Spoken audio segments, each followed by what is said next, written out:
Hi guys, in this video I'm going to show you how to delete your Twitter account.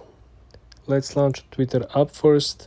You want to go ahead and click on the top left corner where you see your profile picture. When you're at your profile, I want you to go down and click on settings and support. Then I want you to hit settings and privacy. Then I want you to click on the first option, your account. And then I want you to click on the last option over here, deactivate your account. Remember, they don't have delete your account. Very important note over here. So according to Twitter, after you click deactivate, this will deactivate your account. What this actually means, well, your handle, your username, in your public profile will no longer be viewable, not only on the Twitter platform, but also on iOS and Android. Also, they want you to let you know that they want to let you know that you have 30 days if you change your mind to restore your account. Like every other social media platform, if you have seen my other videos on almost every other social media, we went through the process of deleting or deactivating. It is almost the same. You have 30 days after you click delete, in this case deactivate, right? To go back to recover your account. How? By simply logging in. And as always, they don't have your data on hand.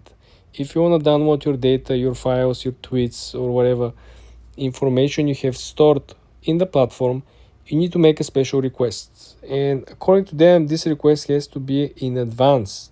They cannot give you a specific time frame, how long would it take them to provide you with this information, but you have to do this before you click deactivate your account. This is very, very important.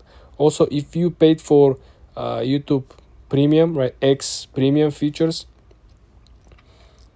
the subscription to the platform simply will be deactivated automatically, will be cancelled with the deactivation of the account. As you can see over here, some account information may still be available in search engines such as Google and Bing. This is very interesting. This potentially could mean that if you had a very engaging post on a particular topic and there were like 100,000 retweets, 100,000 comments, and this means that this might still appear as a saved search result, feeding the Google search queries or Google search engine as a saved post, but when people try to click on it, it won't appear on the X platform. You get what I mean? Sometimes you see something on Google search, might be a picture, might be a text file, might be a PDF. It shows as an information, as a couple of sentence or paragraph, but when you actually click on the source, it simply says that you cannot find the file, or file doesn't exist, or this might actually be the case with you or with your post, because once when they rank, when they hit a particular milestone of engagement, they are very important, not only for the Twitter, for this particular social media, but for the overall search engine optimization. So this is what potentially means. But this is how you can deactivate or delete your Twitter account, guys. For more tips and tricks like this, subscribe and follow for more.